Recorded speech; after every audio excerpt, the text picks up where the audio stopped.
Hello, everyone. Welcome back to Film Family. Thank you for tuning in. Today, we're going to be talking about the film The Shining. We're going to hear what people have to say about it. Yeah, honor of Halloween. Oh, yeah, honor of Halloween. It's Shining. Go for it. Yeah, so this is kind of an interesting movie because Stanley Kubrick, one of the most critically acclaimed director of all time. A lot of people have said that he's never made anything under a masterpiece. People have really respected this guy, and he's garnered a lot of success in the film community. And my opinion of Stanley Kubrick is, I think he's also one of the greatest directors. I personally don't love all of his movies because I feel that there's some weird sort of lack of humanity in some of his movies. And I'm not just saying that to criticize. I genuinely feel like a lot of times when the people interact, sometimes it doesn't feel like real people. But that's not really present. This is probably the best Stanley Kubrick movie in my opinion. I think this movie is a stone cold masterpiece, and this is where kind of the technical wizardry, the obsessive details, and just the overall immaculate craftsmanship of Stanley Kubrick's career kind of came to a head to make probably his best film in my opinion. And this movie is just so well done on every level, and it's really one of those movies too that it's sort of an internet movie. It's been theorized hundreds of times over. It's had memes. It's popular. People quote "Come play with us" and "Here's Johnny" and stuff. And it's just one of those movies that has garnered respect, success, and just kind of watchability, and retained that over 3 decades or 4 decades now. So it's one of those movies that deserves all the respect it gets. Glad you called it an internet movie because I feel that you could watch the entire movie on the internet. And I'm not talking about streaming or buying it. The most important scenes with the blood flowing, the twins on the bicycles, him cutting an axe through there, even him being frozen, that's all been on the internet and made memes of. And then even recently they have that one where they have the Jim Carrey overlay, because I guess he almost got the role for this movie, and they try to show you what it would look like with the same technology, I think, as Gemini Man. And even that scene where he's yelling at his wife saying, when I'm in this room, I'm working or whatever. It's just kind of it's a very long movie in my opinion. It's 2.5. 2.5 hours of not much going on. It's slowly. The best stuff, you can literally swipe through it on Instagram. And they have some cool stuff where the blood flows through, so the twins. Yeah. So that's what I call a 6-year-old opinion. That's what something like a 6-year-old would say. They want to see the blood. They want to see the "Here's Johnny." No, they gave me a lot of blood. What? In that one scene, they flooded an entire hotel with it. They wanted to see the blood. Yeah, hotel I didn't elevator. care to see that. They want to see the twins, whatever. But the fact that is the only things that interest you about this movie. No, it didn't interest me. That's what I'm saying. What does interest you? That's nothing. That's what everybody knows about the movie. And once you watch the movie, I already knew about the blood flooding the hotel. I knew about the twins. I knew about "Here's Johnny." Before, so, yeah. And then after seeing it, I'm like, so I just got long dialogue. Well, you got actually an extremely interesting look at a character descent into madness. You got a great look at this hotel that you still have questions at for the end of the movie. You got a great performance. I have so many questions about a 2.5 hour movie about a hotel. Those aren't the questions I was hoping to have at the end of this movie. Did it get spoiled for you beforehand, or when you said the memes and all that? Well, you mean the it end? did get spoiled. The ending I felt was super anticlimactic, which I wasn't very happy with. So, and I didn't know that he got frozen to death when I was first watching the movie, but it dragged on so long to the point where it's when I was watching it, I was wondering what do people see in this movie? I think, I think Stanley Kubrick kind of became. This is sort of where his image was put in, as this this tyrant with this obsessive nature for detail, and all this stuff popped out about how he treated Shelley Duvall, and this movie became, like I said, very infamous in a lot of ways. And some people have said this is him admitting to people that he faked the moon landing. It's been kind of constantly theorized about movie, and it's going to be endlessly theorized probably till the end of time. But I think is there evidence for these theories, or are people just making up theories as well? I'm not saying I agree with them. I'm just saying, the Shelley Duvall thing's real. But yeah, just in general, of how he directs this movie, I think it's probably his best directed movie, which is probably an unpopular opinion because everybody has one, for Stanley Kubrick. But I just think the way that he builds, this movie's got some famous long shots. It's just a very famously shot movie, but it's also a very just good-looking movie. Unfortunately, I'm forgetting the name of the cinematographer right now, but they did a great job, and just the music in this movie is very well done. The main theme, it actually reminds me a little bit of the Hateful Eight's theme, and I just think Stanley Kubrick's control over the screen, sort of what I was seeing in the Halloween review, when a director has control over what's on the screen, that's when you know they've really achieved success at their job. And Stanley Kubrick in this movie just absolutely killed it. And yeah. Yeah, I think the difference is in Prince. I think you're more. You come from a generation that is used to things faster, you know, and movies have become faster because of that. This movie is a slow burn. It really is, and I think that's it.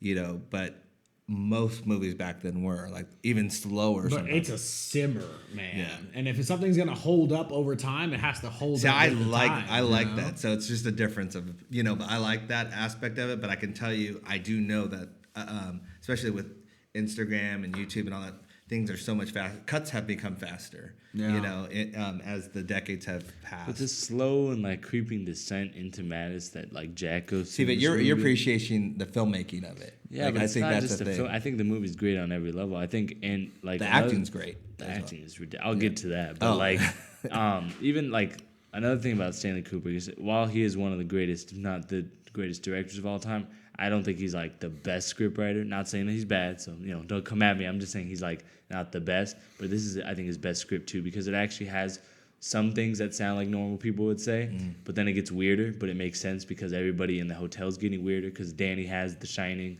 and you know Jack is just going. Actually, I think Jack has The Shining too, but he didn't know it.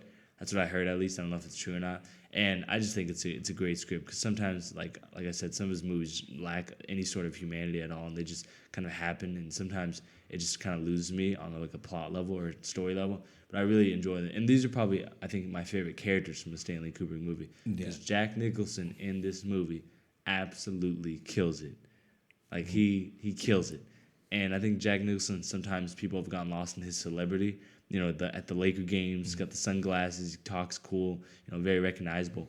But that guy is an absolutely incredible actor and so underappreciated, I feel like, by a lot of people, especially younger people nowadays. Interesting, yeah.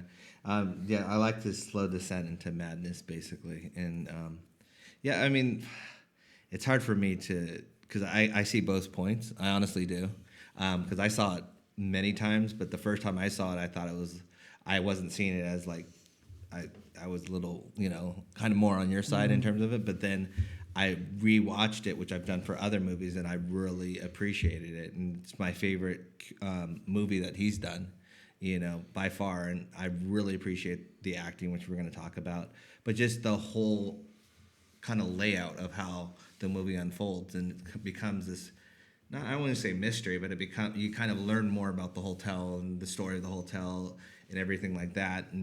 And realize that basically this guy, I mean, we'll talk more about that. I don't want to get too much into the set design is really good too. Like the use of color, the bathrooms got the red, the rooms that they're in, like towards the end have the blue and the yellow wallpaper and paint and stuff. And like that one bathroom, he goes in the green with the one, like just the way that Attention to each room details, looks yeah. different. Yeah, and like I don't even know if all that signifies something or it's just the paint. And I do hate when people overanalyze movies. I don't like to do that personally. But if there is ever a movie to overanalyze, it's The Shining because that's the type of stuff I feel like Stanley Kubrick was sort of thinking about because and I was telling Taj too, like there's some behind the scenes because Stanley Kubrick kept it pretty private, but there is a behind the scenes video on this movie, and like I don't think that everybody on that set knew what they were gonna film next. It seems like they were sort of improvising, and like Taj said something interesting that like if it was anybody else's movie, they would never work in Hollywood again, but it happened to be Stanley Kubrick, but like. You know, he's sitting there like typing new lines on this typewriter. I think the same typewriter from that All Work and No Play. And like they're just sitting there learning like new. It's just so funny to watch. And like so many of this, like the things that happen in this movie happen purely from his mind and just like him kind of directing this movie. And so he just did one of the best directing jobs like out there. And also I was gonna say like, you know, the fact that Jack Nicholson didn't get nominated for Best Actor in this movie, I think is kind of crazy. I don't know if he should have won because Raging Bull came out. You know, that's kind of tough competition. But the fact that he just wasn't nominated, I feel like is kind of crazy because I don't think there was 5 better performances that year. Yeah, and he was really good, and you can see that on the screen too as he slowly gets more angry. He gets more like frustrated, you know, just with Wendy in general and his kid sort of. Yeah. And then by the end, he's just going crazy, and he's just like he's likable crazy though. Yeah. You know, likable crazy. Yeah, and like obviously the "Here's Johnny" line, very iconic. Yeah, it's interesting because the reason I rewatched it was because everyone was making a big deal about it. In terms of because the first time I kind of like dismissed it and I was like, oh, what's this? And I didn't like his other movies. I'll probably get slammed for that, but like, was it 2001? Yeah. And honestly, I did not get that movie, and so Talking about Space Odyssey. yeah. And because of that, it left a bad taste in my, that I was just like, I saw that kind of similar after, and I was like, okay, but then I heard all these theories about this and that, and I was like, okay, let me rewatch this with fresh eyes, and then you start appreciating the craft of it, and this.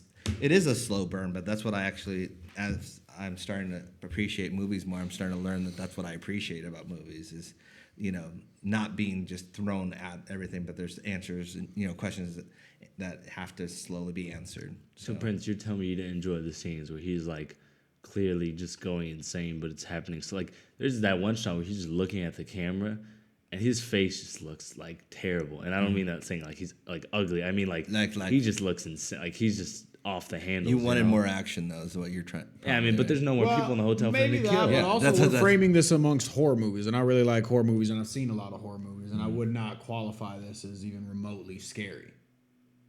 So scary is I think that scene with the see, woman. creepy for me is Not what horror how that movie works. is. Yeah, but I wasn't even really creeped out by this. You know what I mean? It Okay, was, well, again, it's just one of the. It's like I guess a personal thing, but I do think that scene with the woman who kind of deteriorates is pretty. yeah, pretty that was gross. shocking. It's pretty That was gross. something I hadn't seen, and it stood up, I think, very well because I just watched it this year, and that was probably the one scene that I can say truly shocked me. I think But like a lot of the scenes too, they have like editing, and it will cut to like Danny. Just you can tell something weird's going on with him.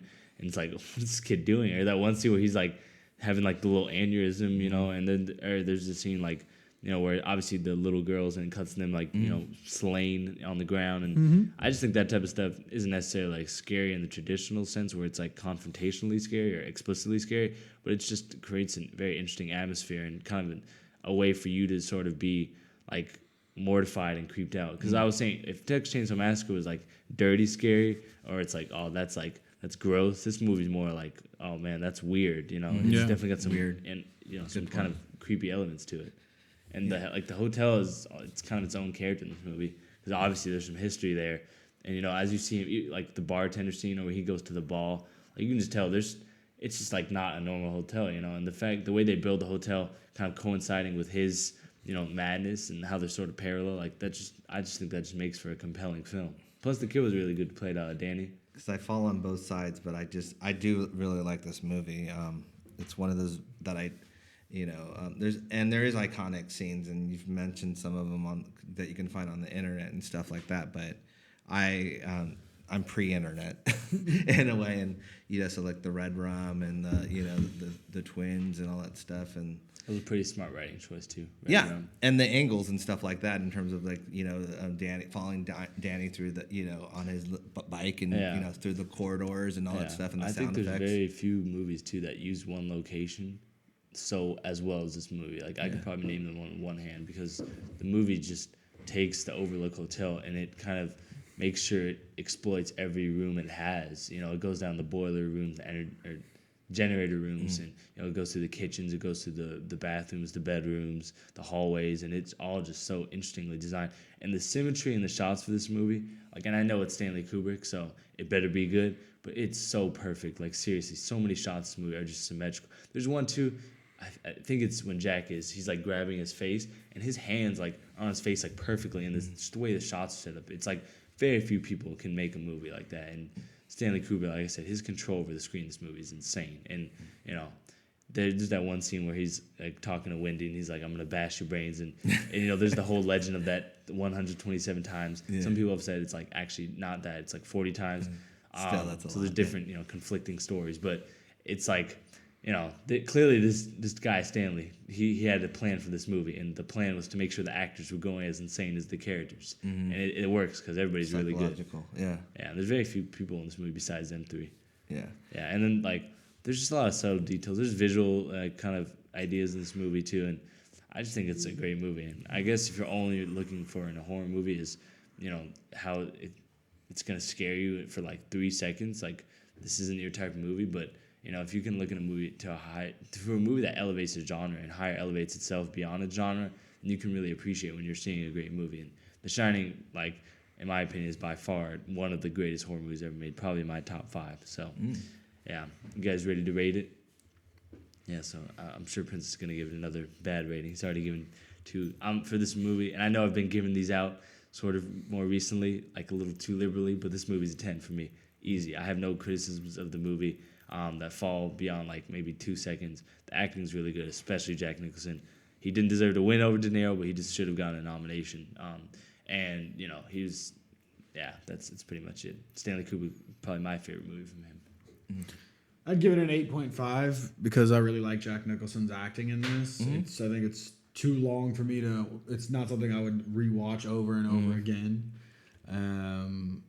You have to see it if you like movies, I guess, but It's very popular. it's not something that I would watch every year. You know what I mean? So yeah, for that I would just give it an 8.5. I'm not going to give it a perfect 10. My criteria for perfect 10. So Halloween got a perfect 10, but this doesn't? My criteria is if I would not take a single frame out of it. I think that there is possibility frames and stuff that could be taken out of The Shining. So 9.5 for So you me. wouldn't take any frames out of Parasite then? Huh? Did I give that a 10? Yeah. I think for the movie that it was, yeah. Because I judge foreign movies differently. I've told you that. They have a different criteria for me. I mean, the movie, I really liked it the second time I watched it and whatever, but I definitely think it's hard because there's people that probably will debate me and say, no, there's not a frame you could take out because then it would ruin the story and whatever. Any But sort of Kubrick movie, It's there's like kind of 2.5 not. 'cause hours. You could take out he a has- few frames. I feel like I could take out a good 5 to 10 minutes and still make it like it could hit the thing. I'm not talking about the iconic scenes. I'm just talking about there's probably certain things that could be I think shaved. It's difficult And slow too, though. motion uses more frames, so you can cut out some of that. But it is a slow burn, and maybe that's his intent, like the Yeah. slow descent into I mean, madness. I was gonna say, like, Stanley Kubrick. I don't think he makes any choices without explicitly being like, yeah, that's what I want. He's that type of, kind of. I'm not gonna call him a control freak, 'cause that's kind of insulting. He clearly wants the movie to be what he wants it to be, which is any good director should. And that shows. I just feel like all of those things that Stanley Kubrick is remembered for, like kind of his obsessive nature for detail and his technical mastery. It's so on display in this movie, and the craftsmanship is just. It's really like a step above most movies. And that's the thing. That was the hard thing for me as a director. I really appreciate it, and that would have leaned me more towards 10. But then, as someone that is like, oh, I'm an audience member too. It's like there's certain things I've been like, oh no, I have to give it a 9.5. Yeah, plus some really great noise because the movie doesn't really have like a full soundtrack or score, but it like the way it uses like some of those like piercing like high noises in like the first like 40 minutes or so, and then like it has that great like theme, Plus the helicopter shots in this movie are like ahead of their time. Most they're movies very could ridiculous. not, I mean. It's really like something marvelous, and they got all those. It looks gorgeous too. This is a movie too that everything about it is really cool, but just the shot choices in this movie are ridiculously good. But yeah, all right. Well, if you've seen this movie, let us know too, because it's Halloween. What are your favorite horror movies and why? And and like and subscribe, and we'll see you next time. adios.